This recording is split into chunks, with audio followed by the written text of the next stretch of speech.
Hello, this is Kylie J.N.S.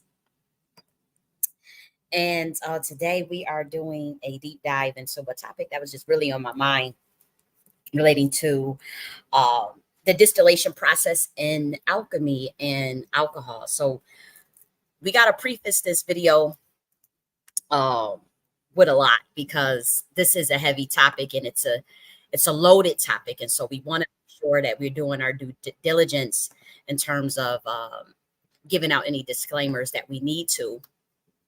But again, we are going to be covering the distillation process in alcohol and its connection to the distillation process in alchemy.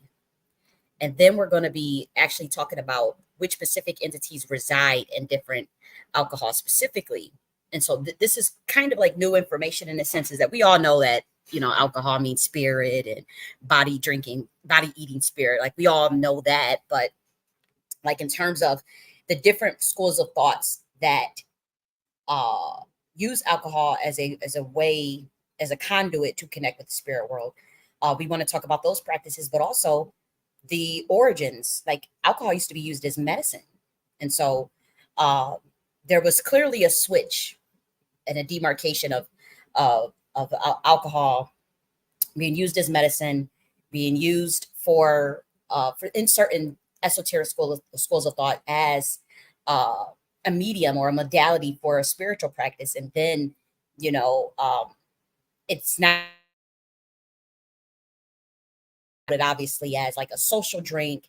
It can have very dire ramifications for those who are not responsible with drinking, and it's kind of used now, so to speak, to where people say to relax or whatever. And so we want to get into all of that. I want to make sure that my sound is good.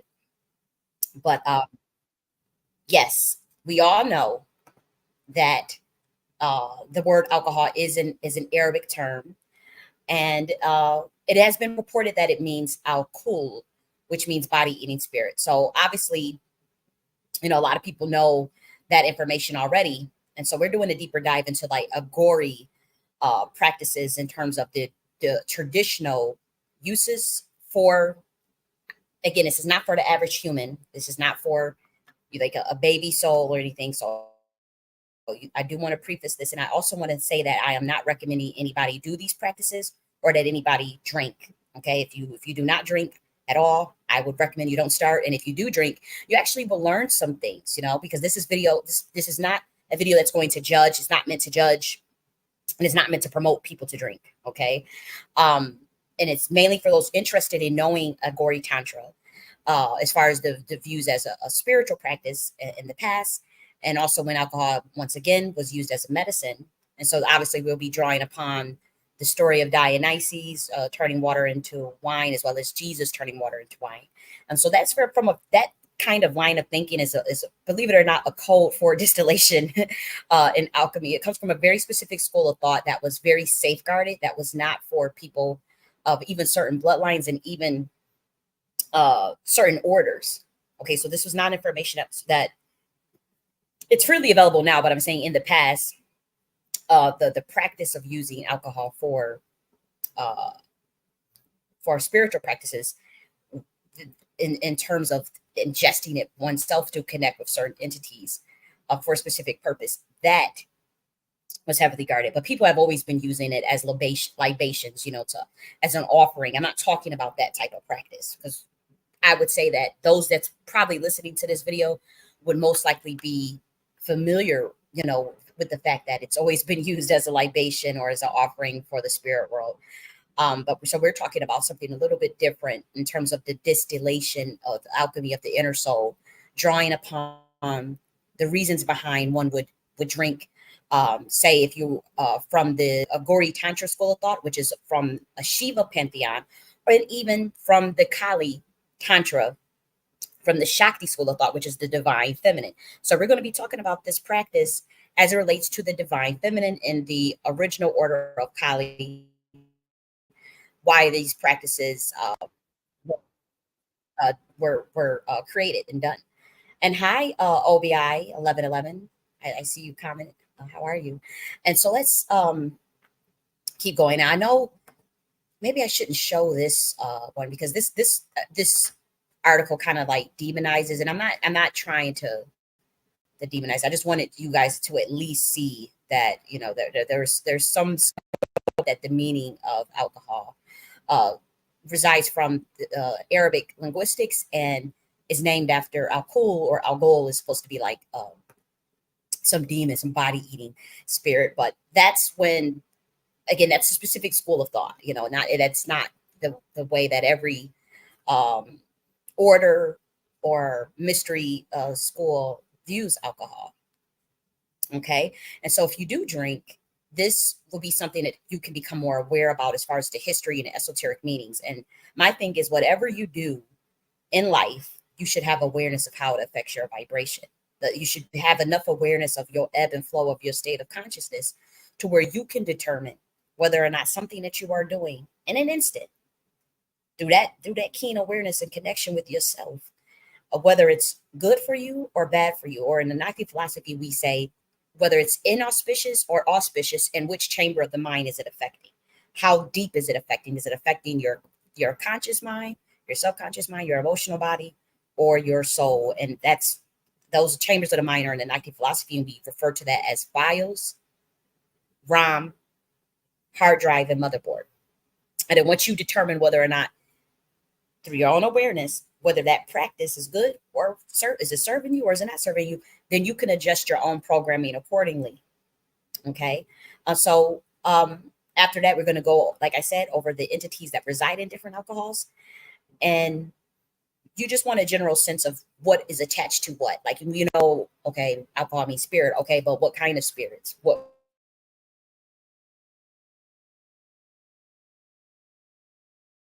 spirit resides in one that resides in whiskey, it's a different spirit that resides in rum, and how you can use that for libation and how you can use that even for your rituals. There's a lot of people, let's be real, a lot of people use alcohol in their rituals, and it is actually an extremely, extremely powerful conduit to connect with an archetype or a certain even density that you need, a resonance that you need, rather, for whatever your agenda is, or however, and again, this is for advanced people. I'm not recommending anybody to just jump head first into this. I always say, do your own research. All this stuff can be freely researched now. It's not hidden anymore. And so that's the good thing about it. And so again, um, if you are one that use alcohol in your rituals, you can enhance them based on the energy you're trying to tap in. So you don't even have to drink alcohol. You can be, alcohol free, but still realize that, it's a powerful conduit between the veils. Okay. And that for some of these spirits and archetypes, as we know, they'll prefer even alcohol over blood, because we're talking about the distillation process. And then we got to talk about the actual process of spiritual alchemy as it relates to alcohol. But I want to preface this with a story, an analogy. There is a brilliant story that I heard some years ago. I'm going to say like 10 years ago. Whether the analogy is pretty much somebody asks you a question, right? Would you rather drink? Would you rather beat your wife? Or would you rather quit your job? That's the first question that you will be asked if you want to go on this sort of path. And hi, Royal Deluxe, I see you, baby. Um, when you want to go on that sort of path, as far as the Aghori Tantra or the Shakti, which is the divine feminine, because a lot of people, they want, fast enlightenment, fast, quick. And so, as we know, Aghori Tantra and Shakti Tantra, whether you're using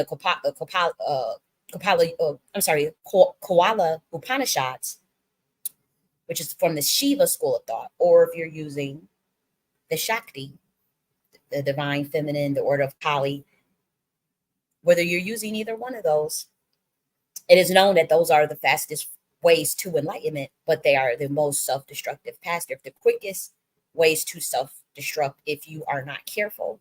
It is not recommended for any baby souls. It is not recommended for anybody that honestly, we talking about you probably be in your 40s and your 50s before you even learn these practices. After you don't went through all of the other mystery sciences at mystery schools, after you have spent a decade or mastering just certain forms of meditation, studying different mysticisms at that, not just say, that particular school of thought. Like, you are to, before you even get to that level, you are to be well rounded in various schools of thought, and that it will be your job to even try. Back in those days, obviously, it would be your job to travel.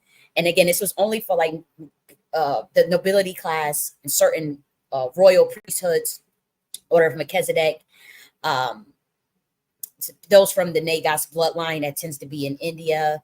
There's places in Africa, places in Americas, and those uh, royal nobility and those priests, the royal priestesses and priest rather, they would have to travel to different, even, geographic locations via boat, obviously, over water, to get to different land masses. You know, whether that be to go to Egypt to study some of their mystery sciences, go to Ethiopia to learn some of their mystery sciences, go to India to learn some of their mystery sciences, travel into China to learn. And again, this was a very orchestrated for very certain bloodlines, especially if you were in the order of Melchizedek. See, this is where Jesus lost years. Okay, it lost years from 12 to 32. Um, you have to go. You would be traveling and learning various schools of thought, because it's known that they're all IPUs from descendants of the same bloodline. Whether you want to say the dragon riders, fallen watchers, however you want to look at it. Not all of them are fallen watchers. Some of them just came, visited planet Earth to develop their own awareness, and by doing that, they created their own IPU. And if other people liked it, they can, say for instance, Siddhartha Gautama in Buddhism, or Mahavira in J.N.S. Those are IPUs. Those are specific gurus that, through their own evolution of consciousness and things that, or their own level of awareness, rather, they decided to create a school of thought, their own way of doing things, and other people decided to ponder over the material and look at it, like it, whatever, or ignore it. That's on them. But generally speaking, that's how many of the IPUs started. In terms of a lot of the schools of thoughts, even some of the mystery sciences came about through certain beings purposely descending into this 3D or this more of the denser plane that appears to be matter, to develop their own awareness. It's kind of like training a computer system with information. So obviously, when your surroundings, your environment is data, is information. And so when you're in a denser space, you understand, you get a whole plethora of taxonomy, a whole plethora of vibrations, frequencies, resonance. And so you can tap into different types of energies while on planet Earth. This is what makes planet Earth very unique. 1 minute you're up, 1 minute you're down, the ebb and flow of life. 1 minute is you're dealing with different resonances, different emotions, day in and day out. And you are to train your brain, train your soul, train your consciousness with those different informations around you, and also become aware enough to start to subjectively program your own mind. Okay, so that's what all IPUs are. Okay, so let's get back to the story. Somebody's going to ask you a question. Would you rather drink, beat your wife, or quit your job? And so obviously most people would say, I want to drink. Drink sound cool to me. And the guru's response is, well, the person who decided to drink, they ended up beating their wife, and then they ended up quitting their job. And so, it was a trick question. It's a trick question. And so we know that alcohol means spirit. But again, it's a very powerful conduit and a medium to connect to an archetype. And you use it to feed spirits. You use it to feed archetypes. Just like how in certain practices they'll use blood. Alcohol sometimes is even more preferred, and sometimes it is even more powerful. Okay. And so again, let's look at the distillation process itself. Now, we all know that to make alcohol, you must know distillation. Everyone knows that. Everyone knows that alcohol, in the 14th century, it was kind of known as like the essence of things. Okay. And so the first people to start to make alcohol, believe it or not, were alchemists. Those, and even if they didn't necessarily use the word alchemist, it was those who understood how elements work, how chemistry work. So obviously the basic of elements that you needed to understand in order to even conceive of how to make alcohol is you need earth, water, air, and fire, and an ether, right? And so um alchemists back in those days, they did believe that uh in order to make you the distillation was very, very powerful to making alcohol because it's a concentration of the essential elements, okay, of any substance whose process and characteristics determine its spirit. Okay, so that's why alcohol is called spirits. It's the distillation process of concentrating your essence, the essence of things. And so that is why different alcohols have different spirits attached to them. So we're going to get into which spirits are attached to what spirits. Okay. Because I have a very personal story with Aghori Tantra and Shakti Tantra. And again, it is the fastest way towards enlightenment, but you either going to become enlightenment or you're going to die in self-destruct. So you got to choose your path. It's like taking a hard right. You know, it's like you imagine you in a spaceship and you going forward and then you see a collision, like you got to go forward into like this big comet, and so you got to hurry up before you hit that big ass comet. You got to take that spaceship and do a hard motherfucking right, hard too. And if you don't do that hard right, you a dead motherfucker. You're gonna crash right into that damn comet, and it's over for you. And that's the practice of the Shakti. It's Shakti, I have to say, is a little more because we do have it is set up where you have to be in a monastery as a female to practice that. If you're a female, you're in a monastery that is guarded by other women, older women, women who literally like they live and die by the divine feminine. They protect women, and it's more easier on the women because it's more managed and controlled as far as the amount that you would get. Say if you are a priestess, the amount of alcohol you would get, the type of alcohol you would be allowed. You would most likely wouldn't be allowed any hard alcohol. Just probably just be wine if you're in the order of Kali.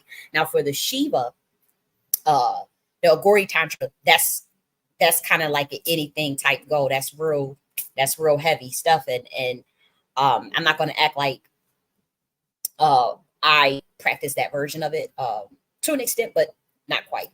But yes, in that school of thought, you know, you can do any alcohol there, and you know, it's not, if you don't make that hard right, when it's time to become enlightened and time to stop and develop awareness, you're a dead motherfucker. And it's as simple as that. And so again, alchemy, distillation, that is concentrating, that is pretty much developing the concentration of any essence. Okay.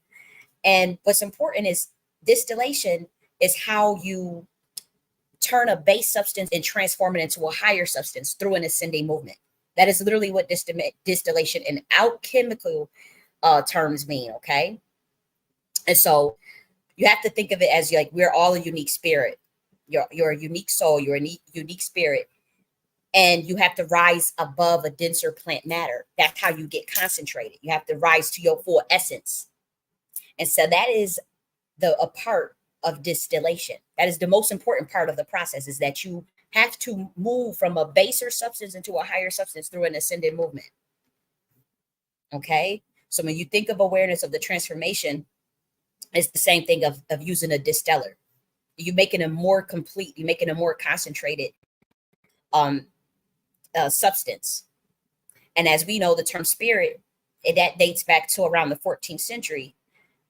Okay, it was also used by alchemists during the 14th century. But again, it was before then, because this is more so like when it comes to the Renaissance and alchemy and distillation in the 14th century, that has to deal more so with like Italy. But this stuff goes back way before that, way before the 14th century. I mean, come on, especially if you want to get into Aghori Tantra. This is the science of the Nagas, serpentine, seraphim beings. Like, this is heavy stuff. Like, this does not go back to just the 14th century. This goes back to the beginning of time, when certain beings even taught humans this information in terms of how to even make alcohol. Okay. And so distillation becomes very powerful. So now you know what distillation in alchemy traditionally meant, but then you also know that in order to make alcohol, you must have distillation. And so that's where the connection comes from. And back in the day, it was also believed that you can use distillation to transform matter. So you can, like, say you have a base, you have your base metals, you can have a silver spirit, or you can um, have lead, you can have gold. Like, these are things that you could. The distillation process also refers to matter, but right now we're specifically talking about alcohol and the process used to extract the essences, particularly those of plants and fruits. See, so now we all know that when you make some alcohol, you're using some sort of maybe a yeast. Maybe if it's wine, you're going to be using grapes. If it's wormwood, you're going to be using thurgeon. Well, if you're making thurgeon, I forgot what was the wine? What was the name of the liquor that was made from wormwood? I want to say it was called absinthe. It was the wine that the wine that you make out of wormwood. But anyways, that's a herb, right?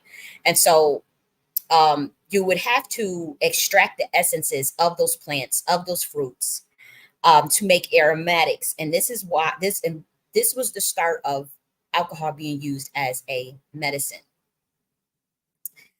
That's when, like, I don't know if you guys heard of it, it's called digestives. They actually still sell these things, but digestives are like bitters, rather. Like, they used to have like these bitters. Those bitters were used more so as like the medicine stuff to help you with your digestion, stuff that would get the blood flowing. They would mix cayenne pepper, different herbs. Like, when you use a bitter, you may have orange, vanilla, cinnamon, clove, um, and then maybe some alcohol, whatever. And then you would extract all of that and make it be very potent, and you would use that as medicine. So that's what it was originally used for. And then obviously the way that alcohol is viewed itself had changed. And so we can look at this. But as you can see, distillation in a spiritual sense is where you're stirring up those psychic forces. So in alchemy, as it relates not just to the science of turning a base matter into different transformations, but literally, when we talk about distillation, we're talking about working with spiritual energies, and you're stirring up them psychic forces. So when you drink alcohol, what are you doing? You're stirring up psychic forces. This would be tantamount to the collective, to the collective unconscious, and Carl Jung's work. Do you remember when, and Carl, for those that's familiar with Carl Jung's work on analytical psychology, when he talks about the collective unconsciousness and all these archetypes that floodgate the mind when, like, say, if you have an awakening experience, or sometimes even a messy awakening, a messy kundalini awakening, and you just start being, your mind kind of like goes into, it's like a computer that's just getting floodgated with so much information of the universe. And so you kind of, you're stirring up these psychic forces. And back in those days, that would be looked at as like spiritual energies. We wouldn't say collective unconscious, or we wouldn't say archetypes. You would say spiritual energies. And so that process, though, of this, remember, we're talking about distillation and alchemy. That process will reveal if there was any mental or emotional impurities that had been hidden within you, that are repressed in your collective unconscious, but also your individual unconscious. What is in your individual ego personality that has been repressed, that it can now come out.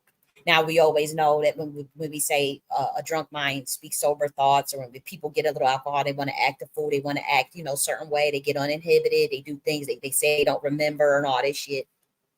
But that's distillation process. You're supposed to be very aware of that. It's not like, okay, I'm going to drink because this is fun, and I'm going to act a fool and do something that I don't remember. No, like when we were using it as a spiritual practice, it was very much aware that you are going to pay attention to any emotional impurities that arise, any psychic forces that arise when you drink. What kind of drink? If you are in the order of Kali, if you're a female, you're only going to be given wine. Maybe for those that are a little more adept, we may get into alcohol to really push. I mean, I'm not alcohol, whiskey or something or rum or something to really push it. And that was for more of the elder monitor. So you weren't going to, if you were going to develop, an addiction, there would be ways to regulate that by the elders, or if you was to leave or sneak or whatever, or just completely just self-destruct, then you know um you would die, to be quite frank. But generally it's rare because for females it is a controlled process. um it is a more controlled process, but you are to be aware as you're drinking what sort of psychic forces are coming up, and you could even be writing it down, talking about it, uh you know doing automatic writing, even being aware of what type of spirit is in the particular alcohol. So like if you're dealing with wine, certain types of wine carries heavy primordial energy, also intellectual spirits. And say like certain types of wine, not so much the sweeter wines, it gives you a different vibe. Like if you're talking about dry wine, hard wine, I'm not dry wine, and then sweet wine, there's different types of energies in those. And so that distillation processes allows you to see that. When you're drinking, what are the imbalances? What kind of inflated ego did you get? What kind of programming do you have that comes up? What kind of psychic forces that are you realizing as you're drinking? What kind of things did you want to do? What was your first impulses? Was your first impulse was to fight? Was your first impulse was to argue? Was your first impulse was to you want to go have sex? Was your impulse was you want to chill? And then that's how we was able also to determine what kind of spirits are attached to these different types of alcohol. And then sometimes the Nagas watchers who were teaching some of the humans this knowledge, they would just tell them themselves, to be quite frank. But yes, it gets deep. It gets very deep. Let me make sure that my sound is good. I don't think this video is not like too much of a heavy topic, so we won't have to really risk getting taken off the air. I don't think. But again, the distillation, that's very important. And so now, as we know with alchemy, there's multiple steps. There's about 7 steps, right, for alchemy. And so you do have to keep in mind that we are only covering distillation, which is actually the 6th step in the alchemy of self-transformation. As far as spiritual alchemy, that is the 6th step. So again, this is a little more advanced if this video. So if you're not aware of like the inner alchemy of self-transformation in terms of the other stages, the first stage is calcination. Second is dissolution. Third is separation. Fourth is conjunction. Fifth is fermentation. 6th is distillation. 7 is coagulation. I could probably do a series on this. Honestly, it is something that you can go and Google. And so that's why I probably won't cover a whole series on this, to be quite frank. And but if you guys are interested, that's what you would want to go look up the 7 steps of alchemy. And then again, part 6 is distillation. And that is your ability to merge with these collective archetypes, to understand those psychic forces and not be swayed by them, to not be attached with them, to not be identified. It's like you're already at the stage of awareness. So that's why we're saying, like, if you're at part 6 of the distillation and say you're in the order, or whether you're following Aghori Tantra or the Shakti schools of thought, if you're in the order, you have already developed mastery on certain types of meditation. You understand various lessons and various modalities of different schools of thoughts already, whether that be Sufism, Kabbalah, Commission science, the Advaita Vedanta, Buddhism, Judaism. Like, you already have a basis in all of these things. Like if you're at the distillation level, because you have to understand the ebb and flow of your own state of consciousness. When it's high, when it's low, what is the programming around you? You have to understand information theory. You must understand information theory at this level, because you have to understand that everything is kind of encoded. Not kind of, everything is encoded with information. you could say sacred geometry, sacred mathematics, but it goes deeper than that because we're talking about taxonomy, we're talking about language, we're talking about various frequencies on top of of that relates to the thoughts and the concepts. You already understand that you are a spirit having a human experience. You already understand that you are connected to the cosmos and that you're playing, I won't say an assimilation, but you kind of realize that you're in control of your experiences. You're in control of your reality. And you have to program that reality. You have to program your state of consciousness. You have to program your mind. So at that level, you're aware of that. And so when you're going through that distillation process during while you're drinking or whatever, you realize, okay, this is what came up. This is the impulses that came up. These are the images. Sometimes you have to even pay attention to the images. Or what did you want to do? What did you listen to? What were you watching? And what are those psychic forces? What did it make you feel? Did it increase your consciousness or did it lower your consciousness? Did it make you feel guilty? Did you feel shame? Did you feel fear? Did you feel great? Did you feel uninhibited? Did you deny your soul desires? Did you cry? A lot of people cry when they drink, get emotional. You know, you want to pay attention to all those things and write down what psychic forces pulled that out of you. This is just the spiritual parts of those that would use alcohol as a spiritual practice. Okay, so distillation is that process of heating up all those concentrated psychic forces or spiritual energies rather that are that, and you're refining them and you're strengthening your own spirit man by developing further awareness of what are some of the repressed emotions that you need to transmute. What are the why? Now, perhaps when you drink, you didn't have any repressed emotions. You didn't feel any fear. You didn't feel any sadness. You felt good. You wanted to party and wanted to be with your friends and stuff. And in that sense, you pretty much, I would say, when it comes to distillation, you pretty much have made peace with all of those psychic forces. And so you kind of you're using it at it for a different reason at that level. That's for reflexivity. That's no longer using it as a conduit for deeper shadow work of understanding consciousness. And again, since this is for very advanced levels already, this is not for a baby soul to just go and, oh, let me drink and do this practice. No. Mm-mm.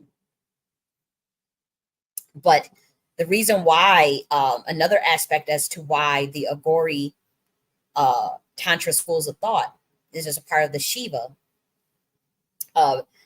why they would use alcohol, is because they really believed in, like, how do you transcend social taboos?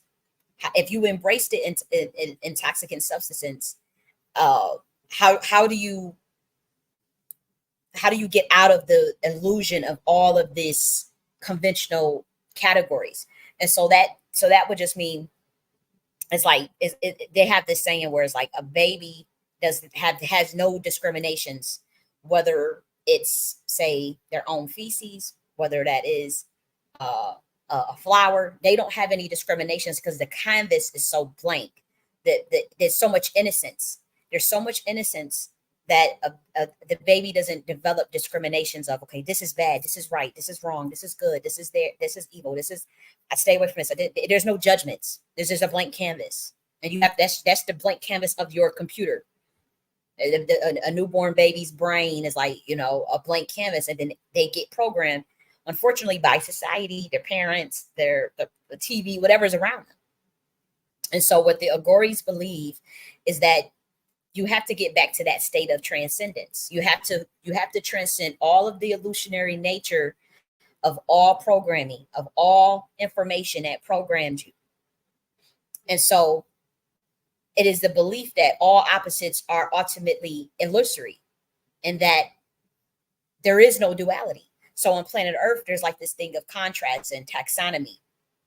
There's this, okay, this is the right way, this is the wrong, this is that.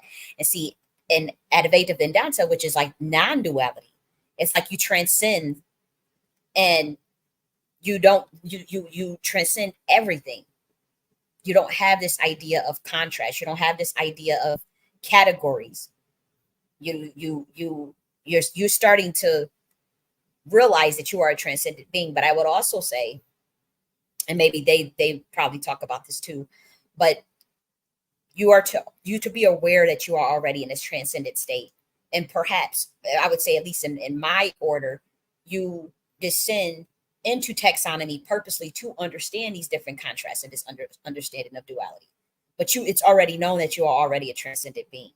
See, humans, well, on planet Earth is completely done the opposite way, where you come in thinking you're born in a sin, you're wrong, you're this, you're that, and you have to develop transcendence and develop the spirit to get to transcendence. Where for me, it's the opposite. You're already transcendent.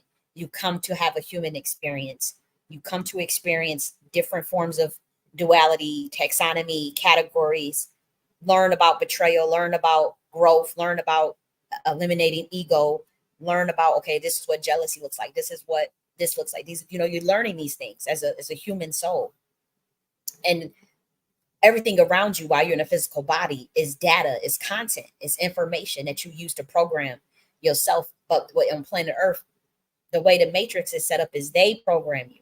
They want to program your consciousness. They tell you what schools to go to and what to learn and what's history and what's not, and what's good, what's bad, what religion to believe. They program your mind. That's subtle MK Ultra.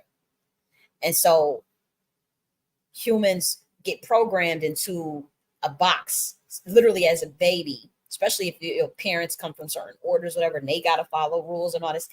And then you're pretty much programmed, and you don't necessarily develop awareness. Maybe you'll time loop. Maybe you will develop awareness. Maybe you will start to question everything you've been told. Maybe you will start to question the authorities of what they consider truth, or what's considered history, or what's considered even morality, or what, you start to question these things on your own and start to subjectively program your state of consciousness. That's what the Gnostic philosophy teaches. Subjectively program your own state of consciousness, but you must become aware of your state of consciousness and what programmed it. And that's why we talk about filling out the chamber of self chart, which is the chambers of the mind. You're filling out the chambers of the self chart through the various facets of your emotional body, your conscious mind, your subconscious mind, and your soul. And you're looking and reflecting on all of the experiences that come up in your mind, all of the psychic forces that come up, and writing that down in real time. And then you're assessing what is inauspicious, what is auspicious, what was it good for you, or was it bad for you? And then you decide, do I want to keep it or do I want to transmute it? Now, if you say you want to transmute it, okay, what kind of new programming do you want to program your mind with? Like a computer. Okay. What did you want to manifest? What were your desires? And this is what my whole Gnostic philosophy teaches, this whole system. Okay. And so it's a little bit different than, say, like the Aghori and Shiva, and even the traditional Shakti school of thought. There's some very, very much similarities as we talk about, non-duality in a sense as well, in terms of transcendence, in terms of not becoming identified with information, with the content around you. Don't become identified with it. And then you must realize that it's constantly impermanence, which means it's always changing. And you must always realize that it's always duality. It's either inauspicious or auspicious, but you are in a physical body. But you're still supposed to realize that you're always transcendent. And so that's the similarity between the Aghoris. Like you are a transcendent being. You've come down here to program your consciousness with the information around you. Not just the information on planet Earth, but the principalities of the planets, which is all the seven sisters, the different planets, but also the universe itself, the galaxies, these constellations. It's all data. It's all data. But your level of awareness will determine how high you get up to them. So maybe you only programming yourself with Earth consciousness. Then maybe next lifetime you'll get to be able to tap into different planets and different, or maybe in one lifetime you can do it all. Don't let anyone limit you. But the Aghoris, they believe that if you attain an altered state of consciousness, you can then realize how much of your reality around you is an illusion through an altered state of consciousness. That's what they believed. They believed in, they're not a death cult, but they believed in the endless cycle of birth, death, and rebirth. But how do you seek liberation from that? And so in some school of thought, you have asceticism is believed. That's the way you get there. Asceticism is pretty much you abstain from alcohol, you abstain from sex, you abstain from the conventional categories of the social world. You just meditate in a tree somewhere, or maybe a cave. That's one school of thought that's also in the Shiva pantheon, believe it or not. The Shiva, there's two different schools of thought. You have the Aghori Tantra, which is part of the Shiva school of thought, and then you also have the asceticism. So you have to in their pantheon, you have to choose. Did you want more of the ascetic lifestyle, or did you want to experience with the Aghori? See, it is a belief among priests and priestesses that the left hand path, which is the path of the divine feminine, or the Aghori Tantra Shakti path, those are faster ways towards enlightenment than if you go through asceticism. It's harder. It's not that it's harder, it's longer. It's safer though. If you go through a path of asceticism, it is safer. That's just facts. It's safer, but it's longer. Because you're not actually experiencing a lot of the contrast while you're in a physical body. You're pretty much still wanting to stay in your transcendent state, whether you're doing it through meditation or mindfulness or developing of who is the self. And you're it's a lot of meditation. There's devotion, maybe even prayer, and so asceticism, you're abstaining from foods. You may not eat meat. You may not eat certain things. That's what asceticism is. But the Aghori Tantra, anything goes. But when you better make that motherfucking higher right before you self-destruct, and you better get enlightened. And so you can become enlightened within 2 years. We're talking about like high level shit, like you're able to connect to the information of the galaxy, all planets, exoverse, multiverses, universes. You can create your own parallel universes. You can start programming matrices, that type of high level stuff. But that is for certain bloodlines, and that's it wasn't the left hand path of the divine feminine is not just taught to just some random ass humans. They're not regular. This was very much guarded information. You can Google all this stuff now. Everything I'm telling you, it still takes years of study, but like you can look it up. You can buy a book on this type of thing, and so it's not as heavily guarded. But then you see the information got into the wrong hands. When you look at the music industry, that is the practices that they are using from the left-hand path of the Tantra, Aghori and Tantra's Shakti Tantra. Drug, sex, rock and roll, anything goes, sex magic, psychotronics, all those things that's in the entertainment industry, subliminal from music, like that's coming from that school of thought. But most of the people that's in that industry, do you see them becoming enlightened beings? They may know some knowledge more than the average person, but you see how a lot of them crash and burn. A lot of them may even self-destruct. We hear the stories of all these people that died of overdose. That stuff comes from those practices where you see, like, even say they talk about the Diddy parties with their little rituals, with all the alcohol and the drugs and the sex. That comes from Aghori Tantra, but there's a bastardized version. So anything you see that they're practicing in the music entertainment industry, you already know is bullshit. It's botched science. So this is when somebody steals someone else's information or tries to interpret it and then misinterpret it, or even reverse engineers it purposely so that they can mind control people. These practices have been reverse engineered. And so you must know that. You must, like, that's something that's what you see in the music industry. That is not what we're talking about. That is not what I would even promote. But that's where those ideas came from. When we talk about like how esoteric sciences of the East made it into the West and was adopted by Western occultists, a lot of unfortunately of the Hindu information was bastardized. The Eastern occultism was bastardized by Westernism, just like the sciences of Africa. Commission science was bastardized. Shamanism in Americas was, anytime they got their hands on something, they start messing around with stuff. Very powerful practice of the Mayans.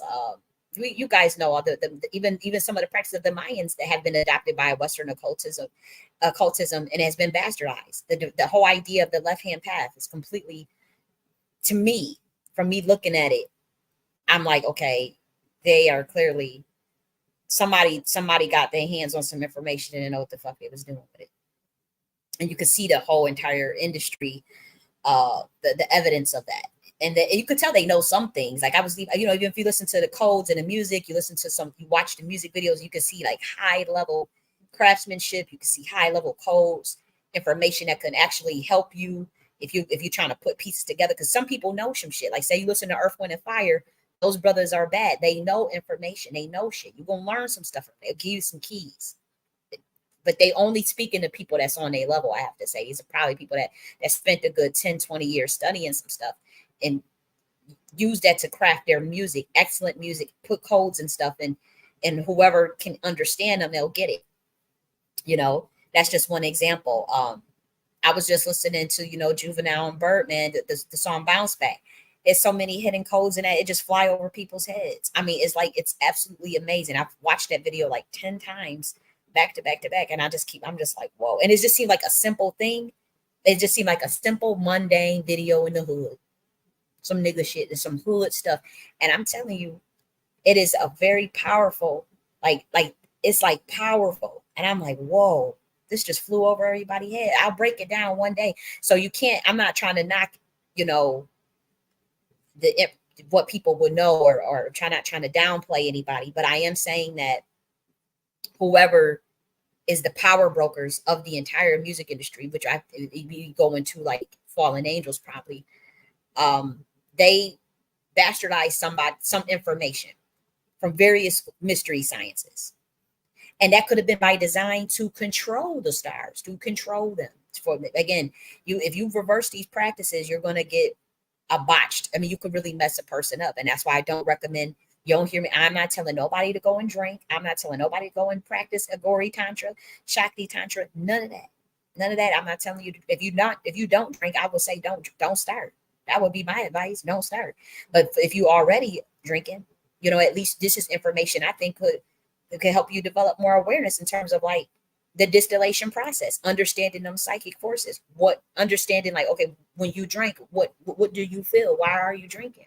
You at least want to develop awareness of why you're drinking. You're trying to hide some emotions, or you're trying to have a social event, have a good time. You make you feel more shy, less shy, all of those things. And I'm speaking from experience. I don't drink anymore, but I used to. And you know, a lot of with me, it was mainly wine, and it was for me. I knew that there was intellectual spirits in certain like Merlot and Cabernet Sauvignon, and so yeah, I was purposely tapping into the spirit of Cabernet Sauvignon and Merlot. What's the other one? Pinot Noir. Those three was what I used to drink when I was drinking, and I used to use it for those intellectual spirits that were already psychic forces within myself, mind you. So you was pretty much trying to unlock some things. Again, this is a practice that was guided. This wasn't. I know people may think you know, because, and again, I almost lost myself, so I had to make that hard right. When it was time to make that hard right, I had to make that hard right, or it was for sure I would have died. And I made the hard right, but it again, I literally almost died. And so I said, you know, I don't think I want to. But I was able to really develop a lot of awareness, and I said, okay, I get it, and it makes you walk away. Once you, if you don't make that hard right, you'll learn. And I'm talking about like it was barely a hard right for me. It was like a hard. It was like I felt my ancestors had to pull that, had to like steer the wheel damn near, or like honestly, I would say it. We will go there. Kali herself had to just throw the whole wheel to the right, like go right, or you're about to crash into a damn comet. Because your body is a spaceship, it's a vehicle, you know. And so the distillation process is very important. During the distillation process, we're dealing with when we talk about the drinking of the alcohol, we're dealing with the pituitary gland, the thymus glands, the pineal gland. We're talking, you become a unified form of light, and that's what connects you. That's when you start to really see, like, develop that awareness. And like I said, you got to make that hard right, and because again, The worst case scenario is you become addicted, and then you'll self-destruct. Those are usually, and it's, oh, even if you pick up any Tantra Upanishad, which is a text. These are, um, uh, sacred texts. If you pick up any Tantric Upanishad that talks about these practices, they always warn you before you open up that book. Even before you open up the book, it's literally warnings all on the book. Don't touch this stuff. If you're not advanced, don't go near it. Don't practice a Tantra. If you don't know what the fuck you do, don't go. Do you have a guru? Do you have people where you set up at where somebody can help you guide you through them processes to make sure you don't self-destruct, to make sure you don't become addicted? Like, well, and that's just for some of the schools of thoughts. I can't say if that's for the Aghori Tantra and the Kuala Upanishad, but I do know in the Kuala Upanishad, they do warn you. They do say do the opposite of what the norm dictates, but with full awareness. Now, in Lightning Bolt Tantra, they give you the warnings. And like if you say that's called Lightning Bolt Tantra, where you're allowed to drink. They give you the warnings. Don't go near this. If you know you're not prepared, if you know you ain't got no self-discipline, if you know you didn't do the work, because this is supposed to be used for further introspection and self-awareness. You're agitating psychic forces purposely to understand to understand what's all inside of you. Then you got to transmute that shit to a higher plane. That's what distillation is, and that's what alcohol was used for. Do you have the spiritual maturity? Are you willing to purge any emotional and mental impurities that you become aware of as a result of drinking alcohol? Do you see yourself as a conduit with the universe? Do you see yourself as one with the universe, with God, however you want to look at it? Are you strengthened? These are the type of things that you're gonna have to ask yourself before you get involved with those type of practices. It's very, very deep. And again, I don't recommend I'm not recommending any of these practices to anybody to pick up. I have to say that. But there are people that currently they currently drink. And so I think that if we at least know that at some point, alcohol was used as medicine. Let's see if we can find, you could see what I'm talking about. Alcohol, and these were called bitters for health. Let's see if I could find something. I think pretty much I'm speaking to the choir. This might be a little bit kind of redundant maybe for you guys. But yeah, bitters, they used to boost the immune system. They can curb sugar cravings. They can be used for digestive health. I used to buy bitters. I don't buy, like I said, I don't do anything with alcohol anymore. And I'm not judging anybody that drank. It's just, I learned, for me, that was a lesson I had to learn.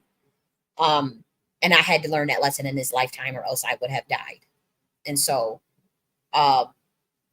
that's something that was my journey. So that's why I don't have no judgment on what somebody else is doing. But for me, in my journey, I almost didn't make my heart right, is what I'm saying. And we're talking about, I mean, people used to, I used to do lectures and stuff. I had to do some paid events with teaching, right, on Clubhouse. And I have documentation of like the responses I would get from people. I used to take screenshots because it's encouragement. It's encouragement to keep going when people give you feedback and tell you what they like, what they didn't like, or what kind of questions they ask. And so I would, after my lecture, on Clubhouse, if you do a lecture, or they used to have the chat, or people come up and give you and give you a response. So I used to do a lot of teaching on Clubhouse, and sometimes there would be paid lectures. Like it's about 3 hours long of just me teaching. And no lie, people used to be like, "Oh, this is such amazing material. Oh, this is such this is that. This is genius." And nobody ever knew of I was perfect. They had no idea. I mean, the people that was close to me kind of knew, but like they had no idea I would have me a big ass cup damn Cabernet Sauvignon, because I would be purposely tapping into psychic forces within myself that I knew were highly, highly intellectual and primordial. And I would get zooted and booted and just go off straight off the dome, have some notes that I done typed up in advance maybe, and just go straight off the dome with my lectures. And then people would be like, oh, so they had no idea I was that zooted and booted. Because again, that was a practice that the Shakti Tantra practice is a very guided. It's something that if you have knowledge of what you're doing and awareness, you'll be shocked at the levels of even when you talk about the distillation process of going from a baser level to a higher dimension. There's very few very few alcohols allow you to do that, but there are some. And Cabernet Sauvignon, Pinot Noir, and Merlot are some for me that does that. For my bloodline, dry wine is very important to royal priesthoods. And of those psychic forces combined with my own primordial energies, that honestly would allow me back in those days. I don't need it because again, it allows you to see the illusion. It is illusory, even the act. So you don't need it. And then there's a delusion in thinking that you need it. And so if you develop a dependence on that, then that's the part of the self-destruction that we're talking about. So that's why I'm not recommending anybody to do that. But I'm just letting people know. I know that there were people that probably listened to them lectures, because I remember people like, wow, this information is this information is that. And they didn't realize it's kind of like being like connected to like an autopilot version, autopilot of your higher self, of the highest level of your soul. And remember, it literally just going off the dome. And so they didn't know that, but I knew that. And so they were like, oh, this information is so good. Again, I I would never, ever, ever recommend anybody to do that because it's very, very dangerous. But it nonetheless, for those of us that are advanced, that though this, it's one of the things to be aware of, the different spirits that are in alcohol, like whiskey. Believe it or not, if you're that's why a lot of businessmen like to discuss business over whiskey and all that. There's a spirits owner that are tied to commerce and mercantilism that are in whiskey. It's a very masculine spirit, but it is a spirit of commerce, a spirit of serious discussion. It's a very serious spirit that's in whiskey. Rum, you get more of that. It's a fighting. Not that you're going to fight if you drink rum. Don't make no mistake. I'm not saying if you do these things, this is what it'll make you do. You have to know the fight psychic forces within yourself and how that alcohol is going to bring out those psychic forces. And so, say in rum, when you're dealing with rum, you would see, even in certain rituals in Vodun in particular, you may offer rum to one of the war deities, war gods, or you may drink rum to get you more hype, get you in a battle mode, and so there's I wouldn't say they're war spirits, but there is some war energy tied to rum. I mean, again, you can make a pina colada. You can do with rum. You can use it for a social activity. I'm not saying that you can't. I'm just saying like the deeper essences. And that could be because of the components that make up those particular alcohols. But as you can see, these bitter guides, it wasn't just for cocktails. Bitters have been used, as you can see, they were used as medicinal herbs and botanicals. They were preserved in alcohol and tied it as a cure all. You can make your own bitters. You can make bitters with, if you don't want to do alcohol, if you say you don't drink, you can use apple cider vinegar. And that's usually making tinctures. I used to make my own tinctures a lot. It used to be so fun. I used to get rosemary, garlic, turmeric, fresh turmeric, and just instead of using, you can use either vodka to preserve it, but I used to use apple cider vinegar. So you can make your own tonics, your own tinctures, and your own bitters. And see, as you can see right here, it says these ingredients comprise botanicals that can use herbs, roots, bark, fruit, seeds, or flowers. Okay. And people use it in cocktails now, but again, it was used for immune system, malaria, as you can see right here. Medicinal herbs. So if you're going to use, maybe if you do drink bitters, or if you want to make your own bitters, maybe you start, maybe what if we see society, instead of using alcohol as a way to just party and drink and lose their mind and have an excuse to act a fool, maybe they go back to using it to make these bitters again, and these medicinal herbs, and to helping with curbing sugar cravings and whatnot. And so this was what bitters were used for. But again, you want it can still these bitters have alcohol in them, and you want to also make sure that you're not using poisonous plants or something that could you know uh harm your body. And so here was some bitters that was used. Wormwood was a big one. Wormwood used to be an alcohol. That's a very powerful herb. It's a very powerful. If you say you have parasites, wormwood get rid of parasites. It also makes you sweat. I love wormwood.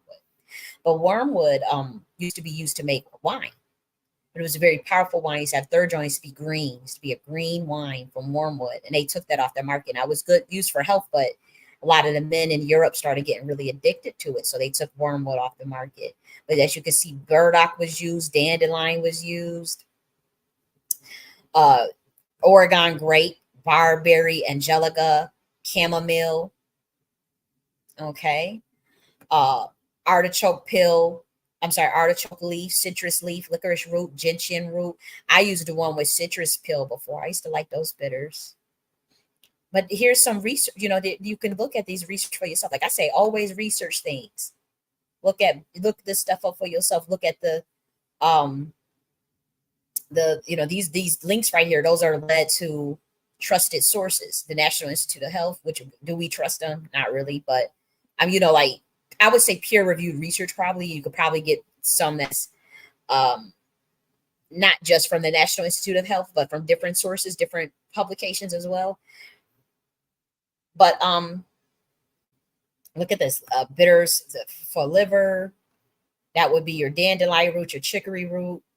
And so pretty much we're just making the case that, alcohol, the original alcohol, the original uses for alcohol rather, did have its roots in spiritual practice as well as health. So you see how far we've removed from that, because now it's the complete opposite.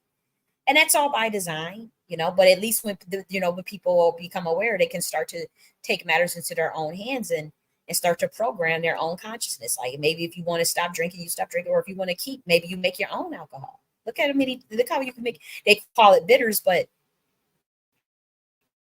black walnut leaf, like you can use that in your bitters. You can make, it's easy to make wine. Everybody know how to make wine. You can make wine with pineapples, grapes, anything. And so maybe you want to add some wormwood and some burdock and angelica's root. Oh, sarsaparilla. Guys, sarsaparilla is the shit. I forgot about sarsaparilla, but guess what? It's a powerful diuretic. So if say you swollen, you got edema, you got any sort of swelling, that sarsaparilla, that's going to drain you all out. That's drained you all out. I love sarsaparilla. Angelica root is cool too, but that can cause spontaneous miscarriage, so be careful. Angelica root is very good for circulation. I love angelica root. And you got to figure, on top of the bitters, the actual health benefits and the even the maybe the relaxant benefits, because it contains alcohol. Look at the metaphysical properties of many of these herbs. We talk about black walnut. That's a protective herb. We're talking about dandelion root, angelica root, which is a very feminine root, devil's club root, and so for those who know, like you could really take your stuff to a whole nother level. You got other bitter agents, and then you can add aromatics, citrus, turmeric, lavender to make your own bitters, to make your own alcohol. Mint, sage, lemongrass, all these things. They all good spices, fruits, however you want to do it. And so it says, before you make your own, learn the basics. Bitters contain two things: bitter ingredients and a carrier, which is typically alcohol. Though you can make non-alcoholic bitters, okay? And that's, I like, again, for me, I was making more so tinctures. I was using garlic, rosemary, turmeric, ginger. That was pretty much I was using, and I was using apple cider vinegar as my carrier. And I would let it sit for a long time, let it sit for a couple of weeks, and then use that as my medicine. But you can do that with vodka, whiskey. You could do that with any of them. And then here's, you got to know your ratios. And this is, you could, I mean, this is for those that's already into this stuff. You know, you've learned how to do these ratios, a 1-to-2 ratio to bitters for equal parts. Okay, so let's read that again, just in case. It says, where there is no set stone ratio for bitters, the general population is typically, the general proportion is typically 1 part bittering agents to 5 parts alcohol. Botanicals and aromatics are generally a 1-to-2 ratio to bitters or equal parts. And so you can store it in a mason jar, measuring cups, spice grinder. Okay. Those are some of the equipment that you're going to need: your spice grinder. You're going to need a fine mesh strainer or a cheesecloth. You're going to need a funnel, some labels, some measuring cups. You guys know that. And see, glass dropper bottles if you're making tinctures. See, I didn't have the glass dropper bottles, so I was just using mason jars to make my tinctures. And it says, can it be alcohol free? Yes. But again, I think this is where you have to use the apple cider vinegar. So, you can use it glycerin too. You can use glycerin or a liquid sugar. I think if you're making tinctures, you can use the apple cider vinegar. Okay. And so it says as far as the alcohol, you want to use a 40 to 50% alcohol rate. So that would be bourbon, rum, rye, vodka. And so for infused time, you want it 5 days to 2 weeks. The longer the bitters infused, the stronger they're going to be. And so there's also some contraindications. You want to be aware of that, of who shouldn't take the bitters. But I think you guys get the point. Okay, I think you guys get the point. But that's just the more the medicinal uses of bitters. Now, as far as the specific types of spirits that are in the alcohols, is using it as a conduit. Again, if you're talking of like the festivities, like more festive spirits, you have your beers. Even in Egypt, they would use, like when they did their ceremonies to like have Thor, you have drink. There was lots of beers and bread. They loved beer and bread at their festivities in ancient Egypt, right? That's like a known thing that they always had their beers and bread. They used to actually a lot of sometimes when in the tombs they would bury their dead loved ones with beer and bread for festivities. For wine, again, for the sweeter wines, you're getting more of a different. It's different than the dry wine. So for the sweeter wines, you're tapping into like fairy spirits. They're very light, sweet spirits sometimes. Sexual spirits as well. So you have to be careful because any of these things have its duality. All of these things have its duality. So you must be aware of that. For the dry wines, we're looking into for like say Cabernet Sauvignon, Merlot, very intellectual spirits, primordial old energies, old elder spirits. They're older, and they're feminine. And so that's why I never drink sweet wines. I only do those bitter you could find. The better, the most dry, the better for me. When I used to drink, it had to be Cabernet Sauvignon, and that was because I didn't want something like the whiskey. That's too heavy for me, you know. But I used to that whiskey was one of my favorites when I used to drink, but it used to be really heavy, and it used to make me more masculine. If I needed more masculine energy, I would purposely drink whiskey back in those days. And again, whiskey is good for business. And again, this is for. I'm not saying go and get drunk and do your business. I'm not saying it at all. This is for a priest. These are for priestesses and priests, and these are for people that are highly already advanced. But then again, there are humans that drink whiskey, right? And they go to their meetings and they talk. They have their business meeting, and they may have them a glass of whiskey or something. you know. And so people are already doing these things. So that's why it's not like the information is already out there. It's just more so of adding a more completer picture, or adding my perspective rather, you know. And so when we talk about the turning the water into wine, there's no coincidence. You know, when Jesus about to turning all that water into wine, he was a priest of Melchizedek.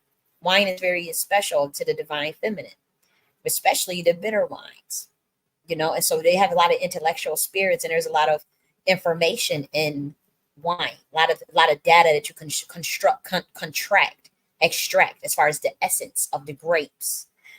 And so that's not the story of the wine, the water into wine is obviously even we're talking about the whole alchemical process that goes just beyond distillation, because now we're talking about fermentation, coagulation. That's the whole process of alchemy right there. The whole idea of turning water into wine is alchemy.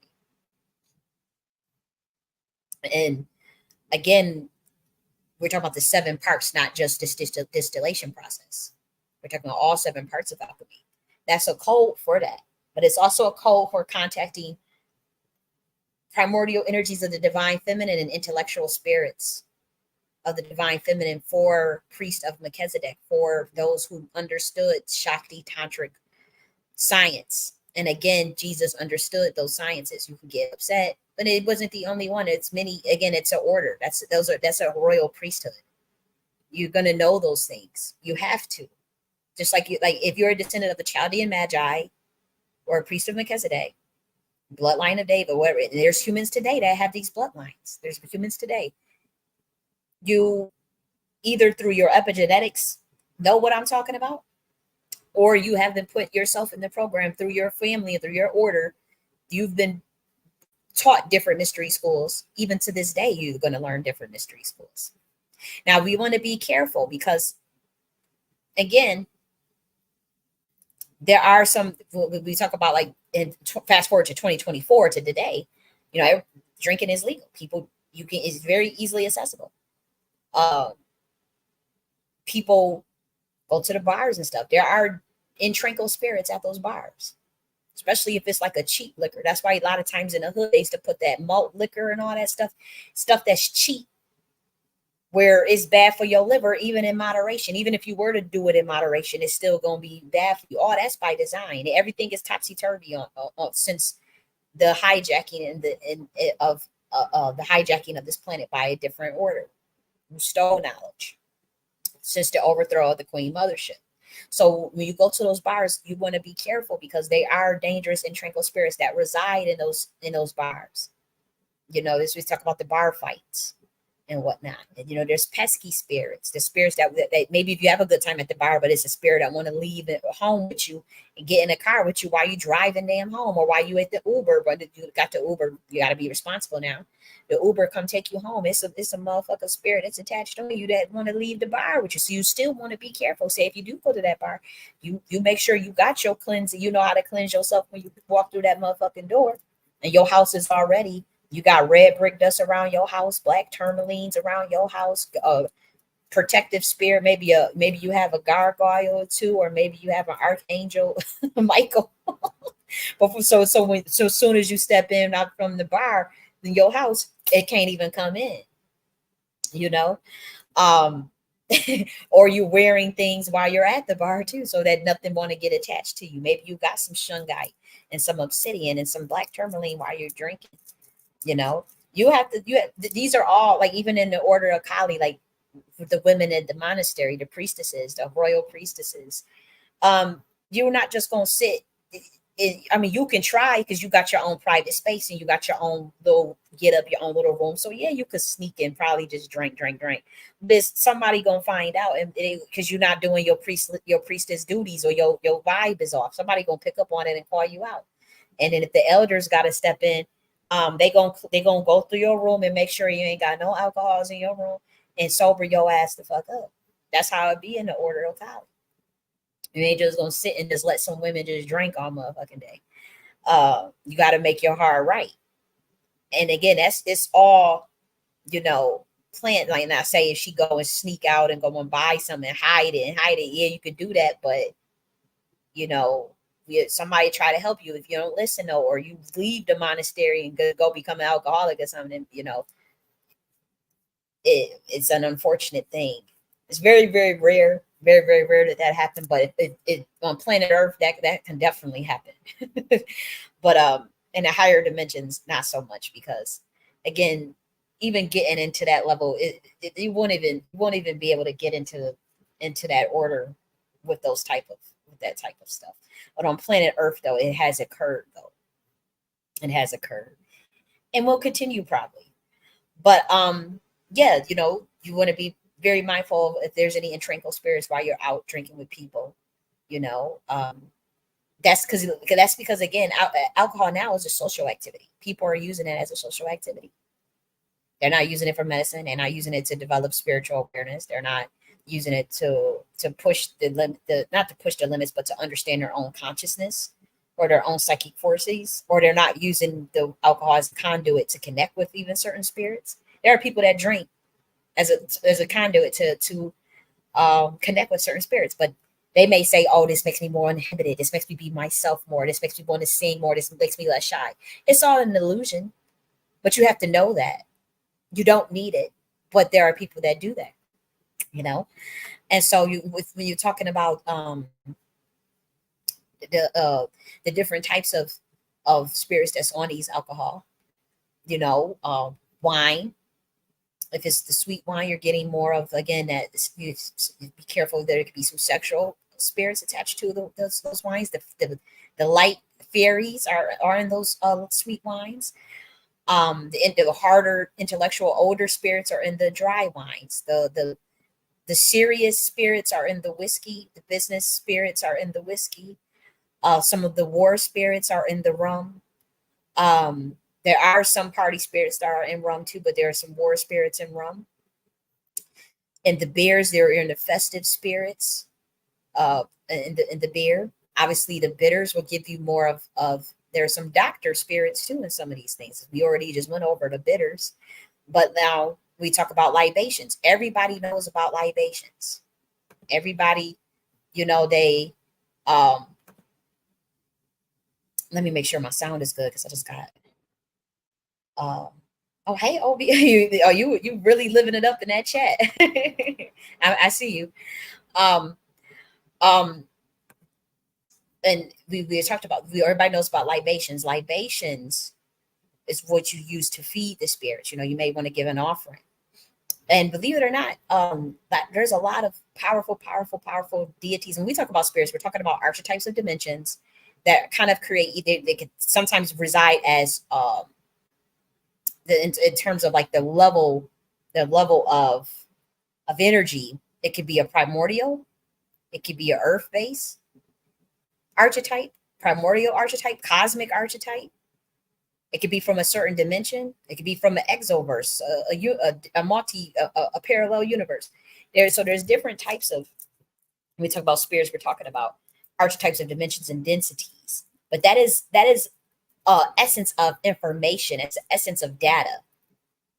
That's a spirit. This essence. Now, some of them could be whole egregores. Now, if it's an egregore, we're talking about a database repository of information. Those are legions. There's humans that can create egregores. I create egregores. You can create egregores at will. And so those are legions of information. But for human understanding, these are spirits or whatever. Like an egregore of love, an egregore of war, an egregore of peace. Those are repositories of information. Because you have, like, if you understand, like for those of us that are advanced, you understand that your brain is kind of like a transducer. It's like a transducer, a supercomputer, and that's just not even a good explanation for it, because your brain is way even bigger than that. Way even bigger than that. Man, it is literally a microcosm of the universe, the way the universe works. But when you think of a computer, you got to program it, you got to reboot it, it got to sleep, it got to reset, you got to program it to do certain things. The client server request. Your brain is like a computer. It certainly is. And the information around you, your surrounding, your environment, is the data that you are programming your mind with, that you programming the computer brain with. like a damn video game. Now, if you become aware of all of this, you could. It's like you're playing a video game. It's like you're very aware in a simulation. Sometimes you become too aware that it's a simulation. Like with me, especially with awakenings, like if you become too aware that it's a fucking simulation, that feeling sucks, to be honest. And so you got to bring yourself down a little, you know, back down into the 3D realm. But it can feel like you're playing a video game. Sometimes you become so good at programming your own consciousness that you're manifesting at will. That very, and sometimes stuff can glitch, right? Computers can crash, the brain can crash. You could have a moment where you got to reset, reboot, go to sleep. That's how the brain is. But everything around your brain, your consciousness is perceiving your physical reality. Your consciousness is perceiving it. And so you have to program your own state of consciousness with your surroundings, but you can choose which information you want to program. Don't let people put that information, don't let them put their information in your head. That's why I tell people to research their stuff. Don't join cults. Make sure you're aware of mind control programming. Break your own mind control programming. If you know you dealt with a family that belonged to cults or a family that belonged to secret societies or orders, that epigenetics is, you already got programming. Because then we got to figure, for those that understand about the monarch butterfly, that in the epigenetics, that's how scientists were able to understand how epigenetics and how memory from your ancestors get carried on. If you study the monarch butterflies, in every third generation, uh, that third generation, that monarch butterfly carries all of the information from its grandparents, whatever the grandparents knew, or whatever they parents knew, and that's your cell memory consciousness. It's the same thing with humans. It's not just monarch butterflies. And see, the occultists know that, and so that's why they put.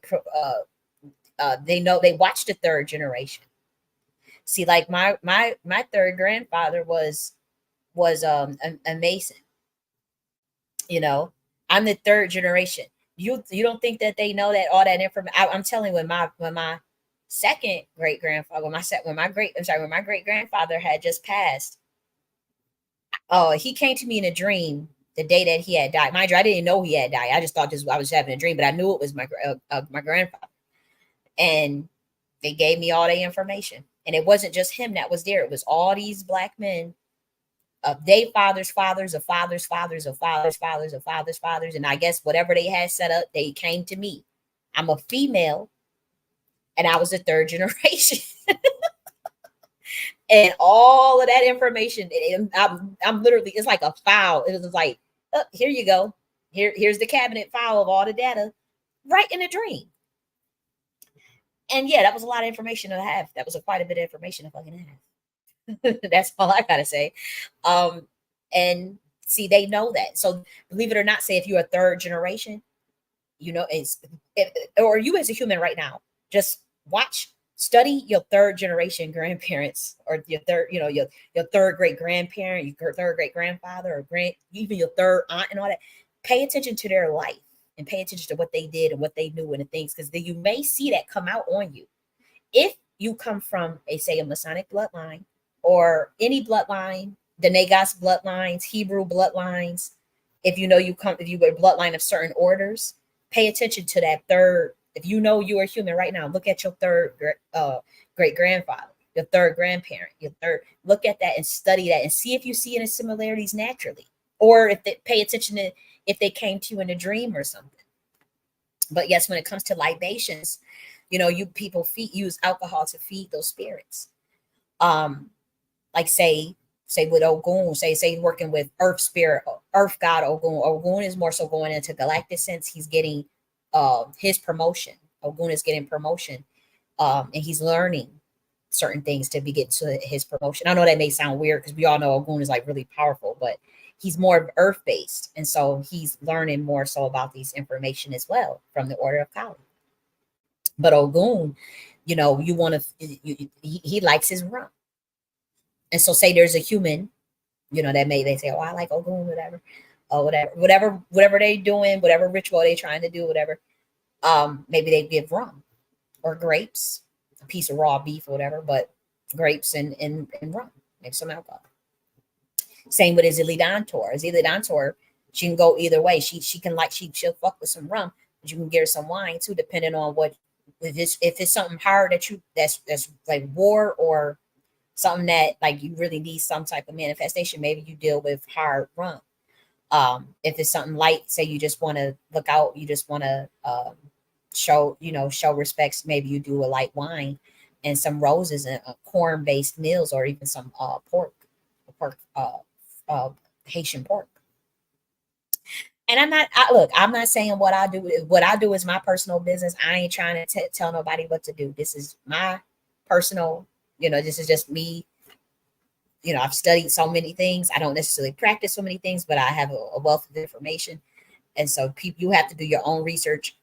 Don't take this stuff don't just go messing with stuff. That's what I would tell you. Um, those spirits usually come to you. The spirits that's on you. Some of you have Santa Morte, Palma, Jera. You only know what kind of spirits you are. And if you don't know, there's books that will they're not even books, but there's information that based on your numerology, based on your natal chart, and the numerology within your life, within your name, and even your birthday, that can lead you to awareness of what spirits naturally reside on you.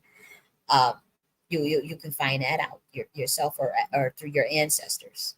So everybody got walked with different things, and so you have to know your own spiritual genealogy on top of your historical genealogy, because your historical genealogy will give you clues into your spiritual genealogy as well. Your historical genealogy, the meaning of your surnames, your natal chart, your numerology, so your life path, your dream numbers, all of that.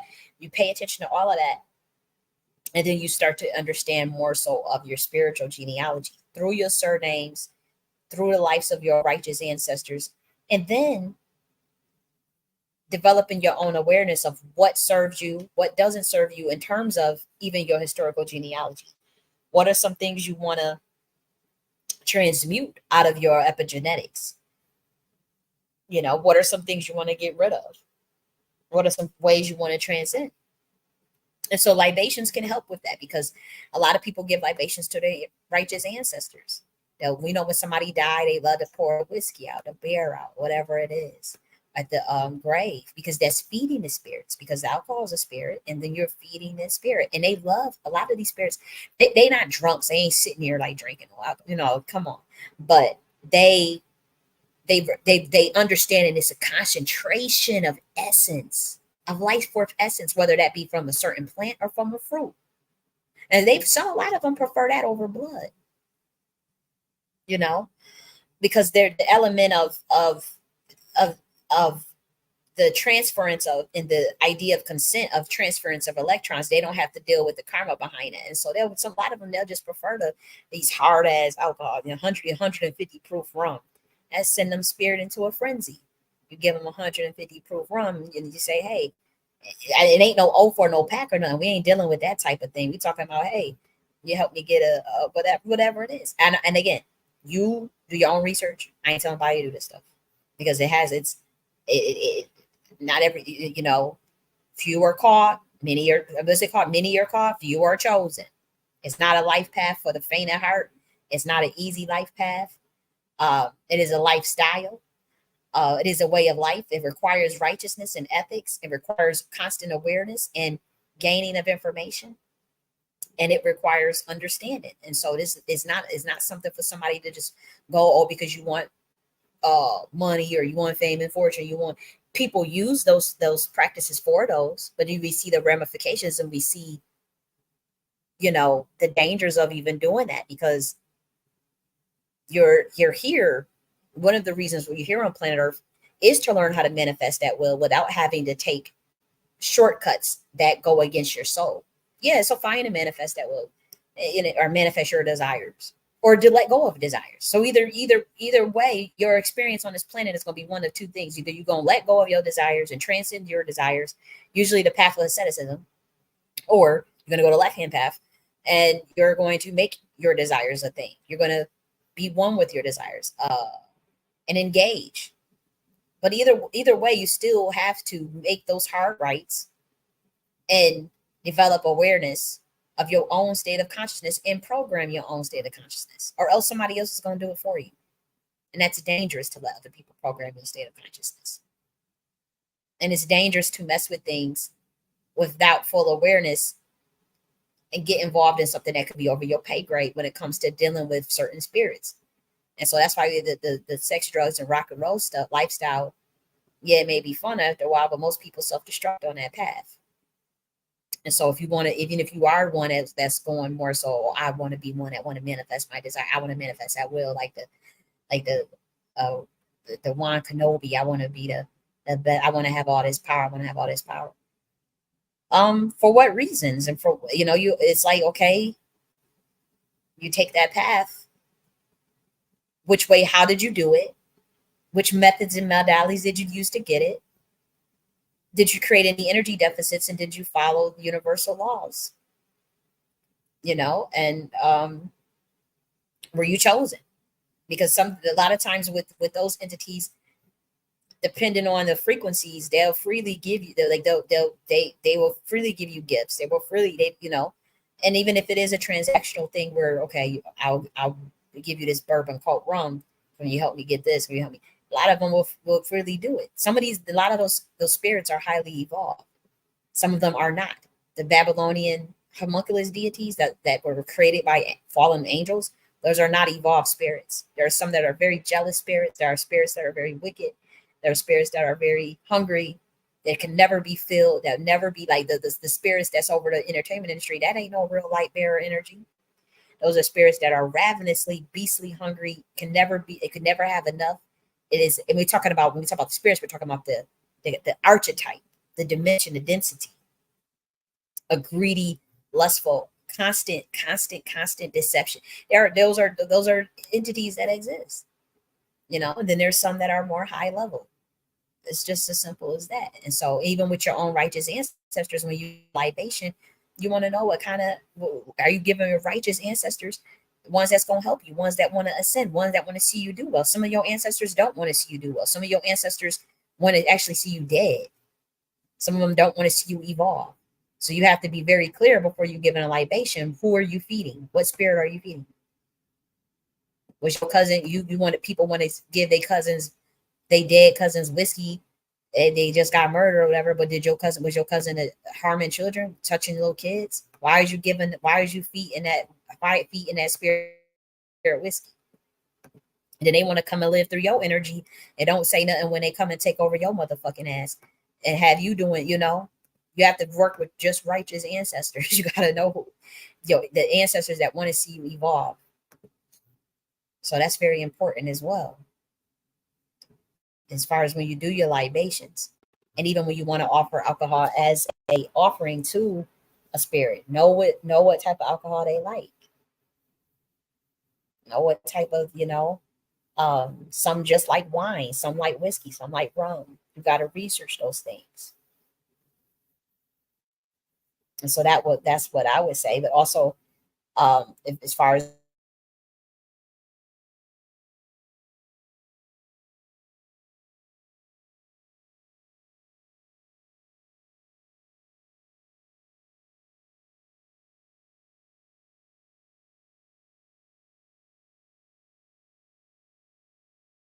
you want some intellectual spirits, maybe you give your righteous ancestors bitter, dry ass wine.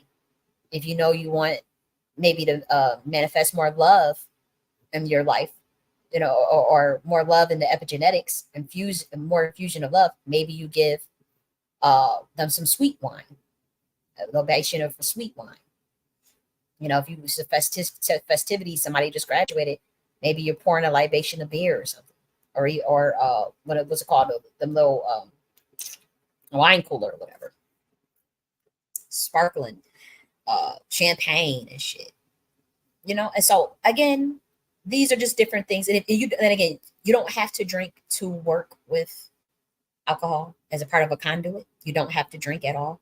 The spirits, they are a concentration of essences of, say, the fruits and roots and barks and veggies. And so the spirits like that anyways. It's a conduit. You just need to know which spirits you're working with, why, and what kind of entity you're trying to bring through the alcohol. But you don't have to drink it, and I would recommend you don't drink it. And if you are drinking, that's your business. Like I said, uh, start to become aware of why and the environment in which you do it, the feelings in which come up, what it makes you want to do, what it makes you like. When I used to drink, that shit used to make me think.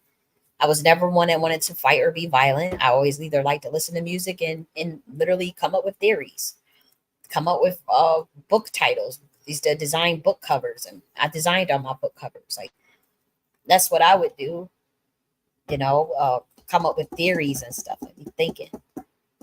That's what it used to make me want to do. But there was sometimes it was to cover, it was to repress emotions as well, sadness, repress emotions. And once I became aware of that I was using it to repress sadness, then it's like, okay, that's something you have to transmute. It's something I had to transmute because I didn't want to do that. I didn't want to feel the escapism. I didn't want to use, and again, like I said, I almost did not make my heart right. Again, your body is a vehicle. It's like a Merkaba, it's like a spaceship. Your body is a spaceship, and so if you drive in your spaceship and you see this big ass comet, that's what the Aghori Tantra path is. That's what the Shakti path is. But remember that analogy when we talk about the left hand path and the path of the divine feminine. The left hand, for those that want to brag about the left hand path so much, don't practice Western occultism. Left hand's path version, please don't. It's watched. It's bastardized. But if say you in that spaceship and you going, it's a big ass. I just imagine a big ass comet in front of you, a big comet, and your spaceship is heading right towards it. You just going dead on. You're about to have a dead on collision, and so the comet represents like the alcohol, and you drive it towards and until make sure that you don't have that destructive moment. You have to do a hard right on that left hand path. You have to do a hard. It's a hard right too. And if you're not fast enough, you're not quick enough, if you're not aware enough, if you didn't shift your gears enough, if you don't drive your vehicle hard well enough, then it's over for you. You either have addiction and die, or you screw up your life. And so you have to when they want to promote all this alcohol stuff, they need to talk more about the spiritual elements of it, but they also need to remember that it was originally used for medicine. It was originally used to develop awareness. It was used by very specific people. And then say the lay people, the commoners would probably use it to just, to get drunk or whatever, have a good time for social. But that wasn't always the case. And that's why we had the code of Yeshua turning the water into wine, a part of that distillation process. But it's the distillation of the psychic forces of the self, the emergence of your mind with the collective unconscious, which means the emergence of your mind with all of the data and all of the information of the universe and of the planet itself. And that is interdimensional, because at some level you may only be emerging your mind with just the earth collective unconscious. You may be only emerging your mind with just this solar system. Some is emerging their mind within the galaxy of information, the information of the galaxy itself. There's levels to it. It's all not just one thing. And that goes based off the work of within your epigenetics, the work that you put in, the work that you do. Yep.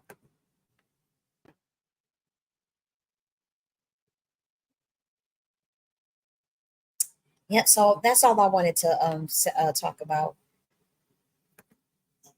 That's what I wanted to talk about. It was just real quick. It was just something on my mind, just those because I was looking at that alcohol, we talk about like that demon and spirit that from I